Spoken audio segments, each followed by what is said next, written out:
camera I stripped down the target machine, so we're at the stage where I've got to take the screen out. So let's swap the screens across from the donor to the target, and then we need to test it.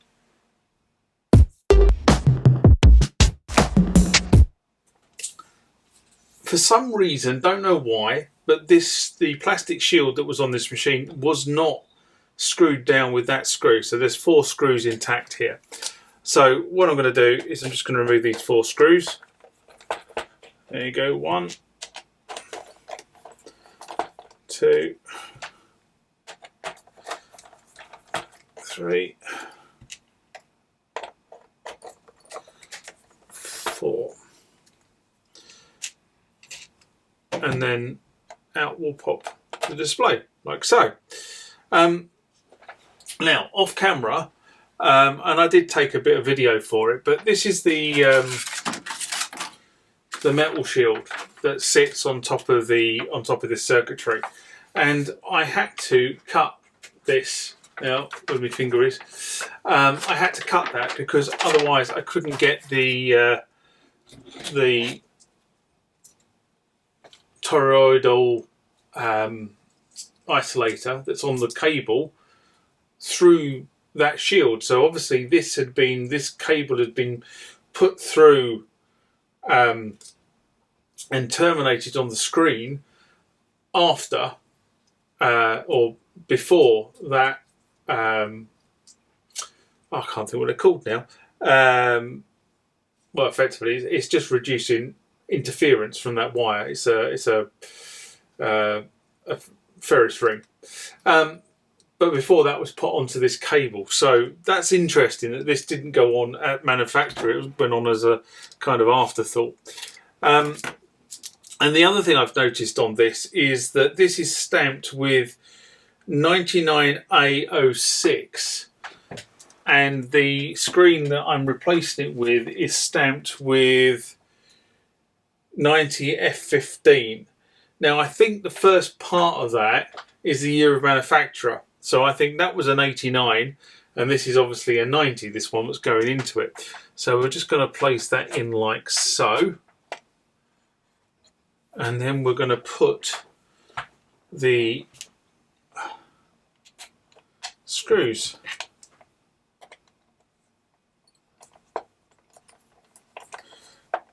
back in like so.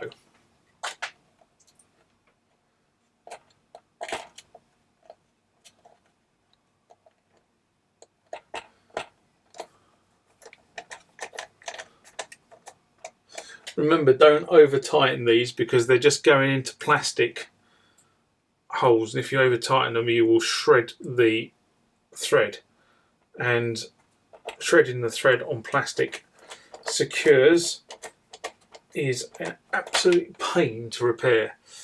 Right, so that's that. Now I'm going to put the shield back in.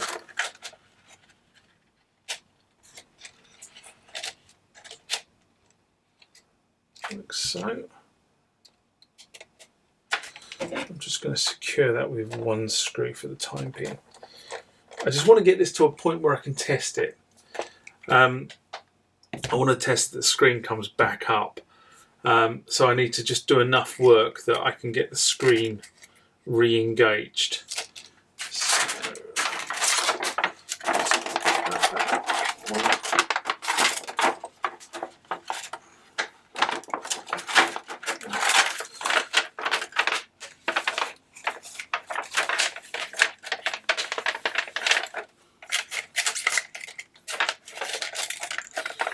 So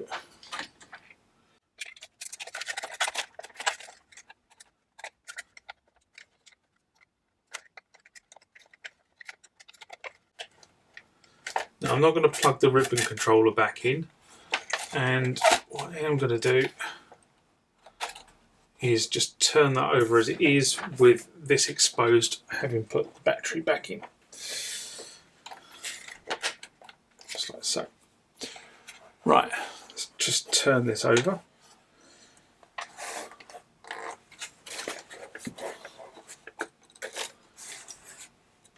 Faders out of the way. which I should have said right at the beginning. There are two faders that just need to pop off. They're the faders, but like that, you probably see that better in the overhead shot. And there are two of them, there you go, which I didn't take off before I took the lid off, which I should have done, but I didn't.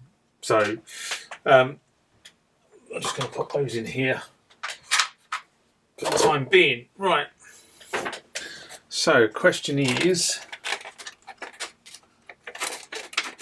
can I power this up? Let's have a look. Remember, like, comment, subscribe to the channel. Go over to Instagram and follow me there. Go over to Facebook, follow me there. That's where the normal notices are. And consider becoming a Patreon. Okay, this is a big moment. I've refocused the upstairs, the overhead. Power on. Let's see, switch it on. Ah, that's really interesting. So I've swapped the displays from machine 1 to machine 2, and it's not the display that's causing the problem. There is something else here that's causing the problem.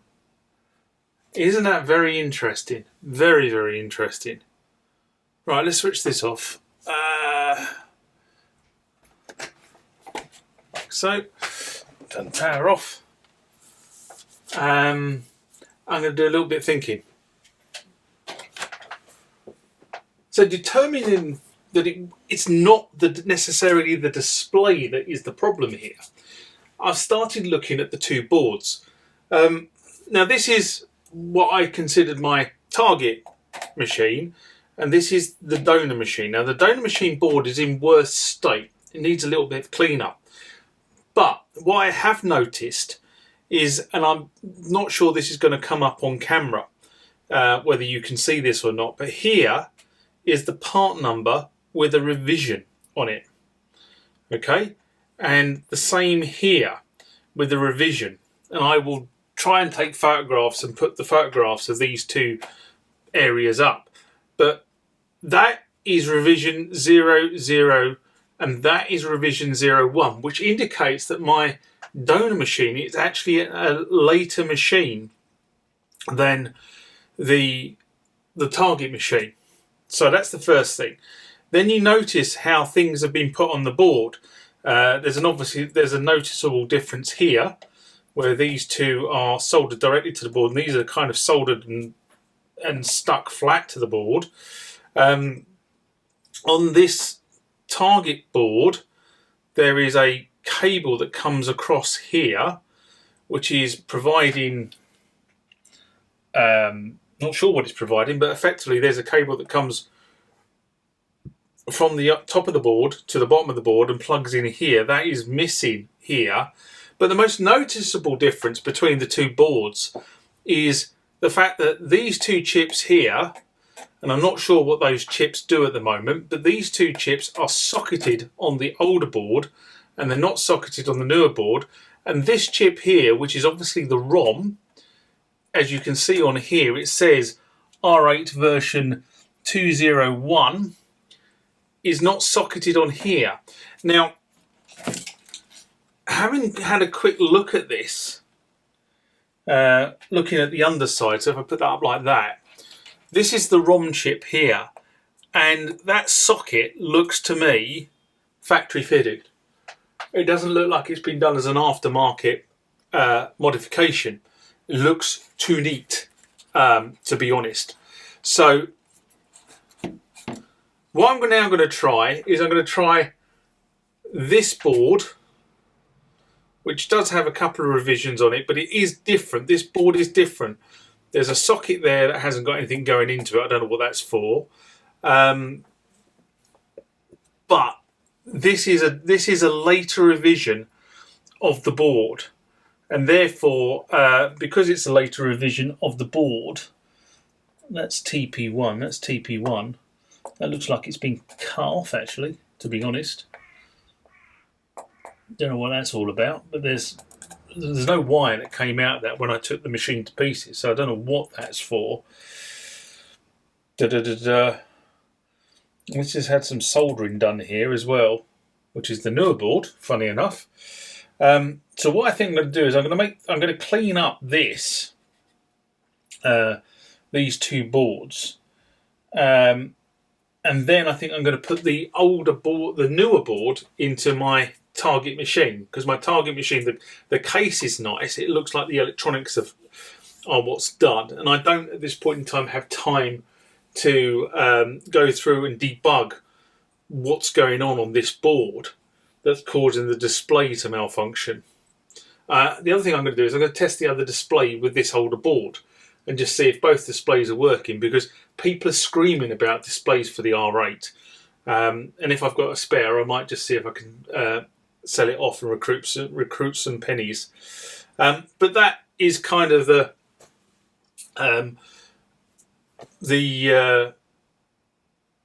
what I've found. So this is a newer revision of the board, but it's been treated more harshly.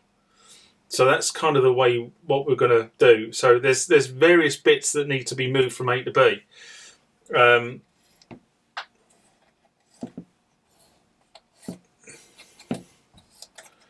sliders are definitely not as loose on this one, so maybe that's something we can look at. Okie dokie. Right, let's get on and test the display, the old display with the old board. Sorry, the donor display, which I thought was not working with the old board. Let's get on and test that scenario. Okay, so donor board in target machine with donor display. Theoretically, this should work.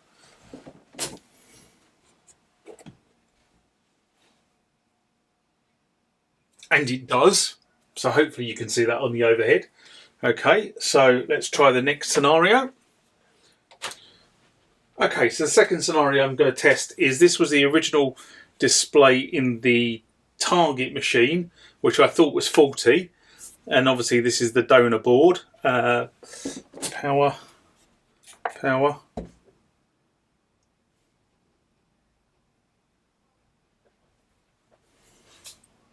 And the display is working perfectly. So it is something to do with the display driver on my target machine. So it means I'm going to take what is this donor board and I'm going to give it a bit of a clean, and I'm going to install this donor board, because it is a later revision, in the newer machine. Okay, so now we have a way forward. I'm not going to disinstall the display that's in the other machine because it's working perfectly, but we know that one is working as well. So look forward to the next part.